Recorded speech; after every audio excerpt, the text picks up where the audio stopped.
ಮತ್ತಾಯನು ಬರೆದಂಥ ಸುವಾರ್ತೆ 6ನೇ ಅಧ್ಯಾಯ 8ನೆಯ ವಾಕ್ಯ. ನೀವು ನಿಮ್ಮ ತಂದೆಯನ್ನು ಬೇಡಿಕೊಳ್ಳುವುದಕ್ಕಿಂತ ಮುಂಚೆಯೇ ನಿಮಗೆ ಏನೇನು ಅಗತ್ಯವೆಂದು ಆತನಿಗೆ ತಿಳಿದದ. ಈ ವಾಕ್ಯದಲ್ಲಿ ಯೇಸು ಕ್ರಿಸ್ತ ನಾವು ಯಾವ ರೀತಿಯಾಗಿ ಪ್ರಾರ್ಥಿಸಬೇಕು ಎಂಬುದಾಗಿ ತಿಳಿಸಿ ನುಡಿದಂಥ ಸಂಗತಿಗಳನ್ನು ವಿವರಿಸಲಾಗಿದೆ. ನೋಡುವಂಥ ಸಮಯದಲ್ಲಿ ಇದರ ಹಿಂದಿನ ವಾಕ್ಯದಲ್ಲಿ ಆತನು ಸ್ಪಷ್ಟವಾಗಿ ಹೇಳುತ್ತಾ ಇದ್ದಾನೆ, ನೀವು ಪ್ರಾರ್ಥಿಸುವಾಗ ಅಜ್ಞಾನಿಗಳ ಹಾಗೆ ಸುಮ್ಮನೆ ಹೇಳಿದ್ದನ್ನೇ ಹೇಳಬೇಡಿ, ಹೆಚ್ಚು ಮಾತುಗಳನ್ನಾಡಿದರೆ ದೇವರು ಪ್ರಾರ್ಥನೆಯನ್ನು ಕೇಳುತ್ತಾನೆಂಬುದಾಗಿ ಅವರು ನೆನೆಸುತ್ತಾರೆ ಎಂಬುದಾಗಿ. ಅಂದರೆ ನಾವೊಂದು ವಿಷಯಕ್ಕೋಸ್ಕರ ಪ್ರಾರ್ಥಿಸುವಾಗ ಅದನ್ನೇ ಹಿಂದೆ ಮುಂದೆ ಬೇರೆ ರೀತಿಯಲ್ಲೆಲ್ಲ ಹೇಳಿ ಬೇರೆ ಪದಗಳನ್ನು ಉಪಯೋಗಿಸಿ ಪ್ರಾರ್ಥಿಸುವುದರಿಂದ ದೇವರ ಉದ್ದನೆಯ ಪ್ರಾರ್ಥನೆಯನ್ನು ಕೇಳುತ್ತಾರೆ ಎಂದು ನಾವು ಅಂದುಕೊಂಡರೆ ಅದು ಮೂರ್ಖತನವಾಗಿದೆ, ಅಜ್ಞಾನವಾಗಿದೆ.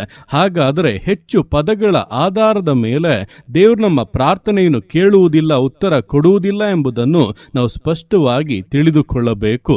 ಹಾಗೆ ಮುಂದಿನ ವಾಕ್ಯದಲ್ಲಿ ನೋಡುವಾಗ, ನೀವು ನಿಮ್ಮ ತಂದೆಯನ್ನು ಬೇಡಿಕೊಳ್ಳುವುದಕ್ಕೆ ಮುಂಚೆಯೇ ನಿಮಗೆ ಏನೇನು ಅಗತ್ಯವೆಂದು ಆತನು ತಿಳಿದಿದ್ದಾನೆ ಎಂಬುದಾಗಿ ಬರೆಯಲ್ಪಟ್ಟಿದೆ. ಅಂದ್ರೆ ನಾವು ಯಾವುದಕ್ಕೋಸ್ಕರ ಪ್ರಾರ್ಥಿಸುತ್ತೇವೆ, ಯಾವ ವಿಷಯಕ್ಕೋಸ್ಕರ ಪ್ರಾರ್ಥಿಸುತ್ತೇವೆ, ಅದರ ವಿಷಯದಲ್ಲಿ ಯಾವ ಬಿಡುಗಡೆಯನ್ನ, ಯಾವ ಅದ್ಭುತವನ್ನು ಎದುರು ನೋಡುತ್ತಾ ಇದ್ದೇವೆ, ನಮ್ಮ ಹೃದಯದ ಆಗ್ರಹಗಳೇನು, ಇದೆಲ್ಲವೂ ಕೂಡ ದೇವರಿಗೆ ಗೊತ್ತು.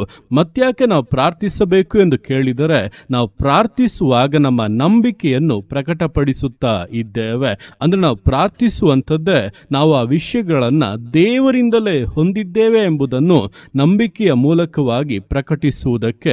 ಇದನ್ನೇ ವಾಕ್ಯದಲ್ಲಿ ಸ್ಪಷ್ಟವಾಗಿ ತಿಳಿಸಿರುವಂಥದ್ದು, ನೀವು ಪ್ರಾರ್ಥಿಸುವಾಗ ಏನೇನನ್ನು ಬೇಡಿಕೊಳ್ಳುತ್ತೀರೋ ಅದನ್ನೆಲ್ಲ ಹೊಂದಿದ್ದೀರಿ ಎಂದು ನಂಬಿರಿ ಎಂಬುದಾಗಿ. ಅಂದ್ರೆ ನಾವು ಪ್ರಾರ್ಥಿಸುವಾಗ ನಮ್ಮ ನಂಬಿಕೆಯನ್ನು ಪ್ರಕಟಪಡಿಸುತ್ತಾ ಇದ್ದೇವೆ.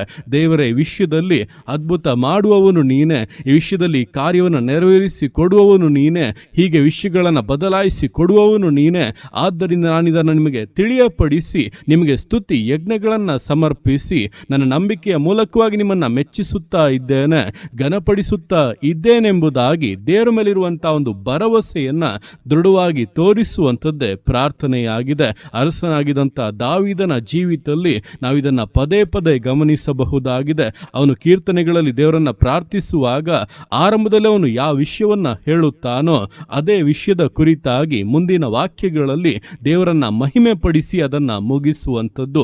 ಇಂತಹ ಒಂದು ಅಭ್ಯಾಸವನ್ನು ಮಾಡಿಕೊಳ್ಳುವುದಾದರೆ, ನಮ್ಮ ಪ್ರಾರ್ಥನೆಯ ಮೂಲಕವಾಗಿ ನಾವು ದೇವರಿಗೆ ಮಹಿಮೆ ಸಲ್ಲಿಸುತ್ತಾ ನಂಬಿಕೆಯನ್ನು ಪ್ರಕಟಿಸುತ್ತಾ ಜೀವಿಸುವುದಾದರೆ ನಿಶ್ಚಯವಾಗಿ ಅನೇಕ ಪ್ರಾರ್ಥನೆಗಳಿಗೆ ಈ ದಿವಸಗಳಲ್ಲಿ ಉತ್ತರವು ಬರಲಿದೆ.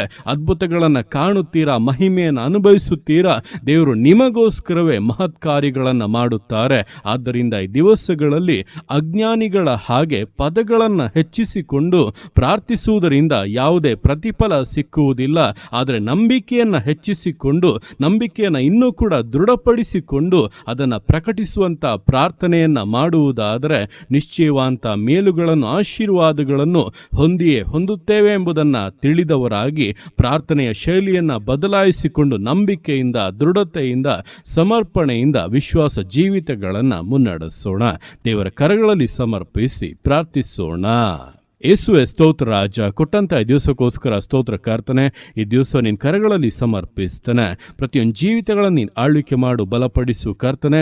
ಹೌದಪ್ಪ, ಈ ದಿವಸಗಳಲ್ಲಿ ನಾವು ಯಾವ ರೀತಿಯಾಗಿ ಪ್ರಾರ್ಥಿಸಬೇಕೆಂಬುದಾಗಿ ತಿಳಿಸಿ ಅಪ್ಪ, ನೀನು ಕಲಿಸಿಕೊಟ್ಟಂಥ ಈ ಒಂದು ಅಪ್ಪ ಕೃಪೆಗೋಸ್ಕರ ನಿನಗೆ ಸ್ತೋತ್ರಗಳು ಕರ್ತನೆ. ಹೇಳಿದ್ದನ್ನೇ ಹೇಳುತ್ತಾ ಪದಗಳನ್ನು ಹೆಚ್ಚಿಸಿಕೊಳ್ಳುತ್ತಾ ಪ್ರಾರ್ಥಿಸುವುದು ಅಜ್ಞಾನಕ್ಕೆ ಹೋಲಿಕೆಯಾಗಿದೆ ನಮ್ಮ ಜೀವಿತವು.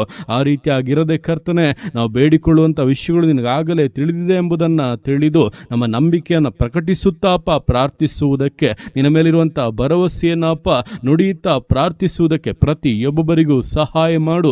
ದಾವೀದನ ಹಾಗೆ ಅಪ್ಪ ಪ್ರಾರ್ಥಿಸಿದಂಥ ವಿಷಯಗಳ ಕುರಿತಾಗಿ ನಿನ್ನ ಮಹಿಮೆ ಸಲ್ಲಿಸುತ್ತಾಪ ಕೃತಜ್ಞತೆಯಿಂದ ವಿಷಯಗಳನ್ನು ಮುಗಿಸುವುದಕ್ಕೆ ನೀನು ನಮಗೆ ಕೃಪೆಯನ್ನು ಅನುಗ್ರಹಿಸು ಕರ್ತನೆ, ಬಲವನ್ನು ಅನುಗ್ರಹಿಸು. ಆ ರೀತಿಯಾಗಿ ಪ್ರಾರ್ಥಿಸುವುದಕ್ಕೆ ಒಪ್ಪಿಸಿಕೊಡ್ತಾ ಇರುವಂಥ ಪ್ರತಿಯೊಬ್ಬೊಬ್ಬರ ಜೀವಿತಗಳಲ್ಲೂ ನೀನು ಅದ್ಭುತಗಳನ್ನು ಮಾಡು ಕರ್ತನೆ. ನಿನ್ನ ವಾಕ್ಯಾನುಸಾರವಾಗಿ ಅವರ ಜೀವಿತ ಜೀವಿತಗಳನ್ನು ಚೈತನ್ಯಗೊಳಿಸು, ಮಹತ್ ಕಾರ್ಯಗಳನ್ನು ಮಾಡು. ಬೇಡುವಂಥ ವಿಷಯಗಳಲ್ಲಿ ಅದ್ಭುತಗಳು ನಡೆಯಲಿ, ವಿಷಯಗಳು ಅನುಕೂಲವಾಗಿ ಬದಲಾಗಲಿ. ಯೇಸು ಕ್ರಿಸ್ತನ ಹೆಸರಿನಲ್ಲಿ ಹಿತಕ್ಕಾಗಿ ಎಲ್ಲವೂ ಮಾರ್ಪಡಲಿ. ಅಪ್ಪ ಸ್ತೋತ್ರ ರಾಜ.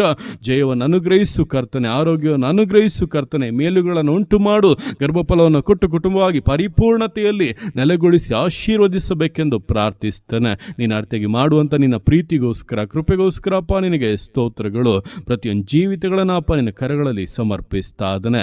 ಎಲ್ಲೋ ನಿನ್ನ ಕರಗಳಲ್ಲಿ ಸಮರ್ಪಿಸಿ ಎಲ್ಲ ಸ್ತುತಿಯನ್ನು ಮಾನವನಿಗೊಬ್ಬನಿಗೆ ಸಲ್ಲಿಸಿ ಯೇಸುವಿನ ನಾಮದಲ್ಲಿ ಬೇಡುತ್ತೇನೆ ತಂದೆಯೇ. ಆಮೇನ್, ಆಮೇನ್.